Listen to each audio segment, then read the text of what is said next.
Today we are going to do a very simple seared steak, one pan, nice and easy, pretty straightforward, should be super easy to do at home.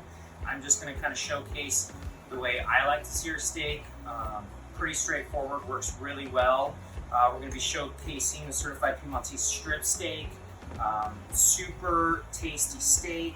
When you season your steaks, make sure you get a nice even distribution on the steak and season it a little heavier than you would actually think, because a lot of that salt's actually going to fall off into the pan.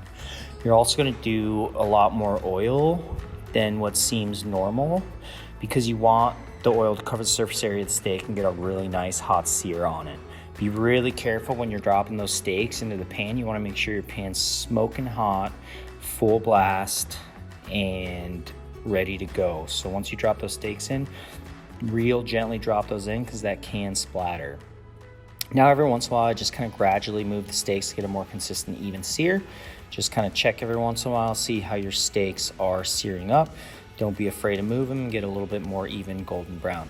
What you're shooting for here is a really nice, almost dark golden brown. This is called the Maillard reaction. It's what gives your steak a little bit more flavor and nuttiness, and it does wonders for the end steak.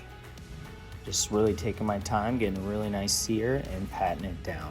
We're gonna pull the steaks out. We're gonna get them in the oven and get them cooking. In the meantime, while those steaks are cooking, we are gonna cook our veggies. So you're gonna start the pan with some broccoli and get a nice sear on that. We're gonna add our tablespoon of butter, let that saute for a little bit. Then you're gonna add your garlic, capers, chili flakes, and saute all of that up. Once that gets a nice color, make sure your garlic isn't burning, and then we're gonna add our cherry tomatoes. You wanna turn down the heat a little bit here and just kind of let that simmer and stew together, and that'll be really tasty. Cook your steaks to whatever internal temperature you're really looking for. For Piedmontese beef, I like to go about 115, no more than 120, and really let that rest. Keep in mind, the more heat that goes into your steak, the longer it needs to rest. That heat's gonna transfer, it's gonna keep cooking. Once they rest it, it's really gonna help keep the juices in the steak. As you can see here, steak turned out a really nice, beautiful mid-rare, nice and juicy. None of the juice is running onto the seafold underneath. And take your time, slice that, and we're just gonna do a little taste test there. Super delicious. And just remember, great ingredients don't need a lot of touches. We just did a little bit of real salt. We're gonna finish with a little extra virgin olive oil imported from Italy. Drizzle that over the top.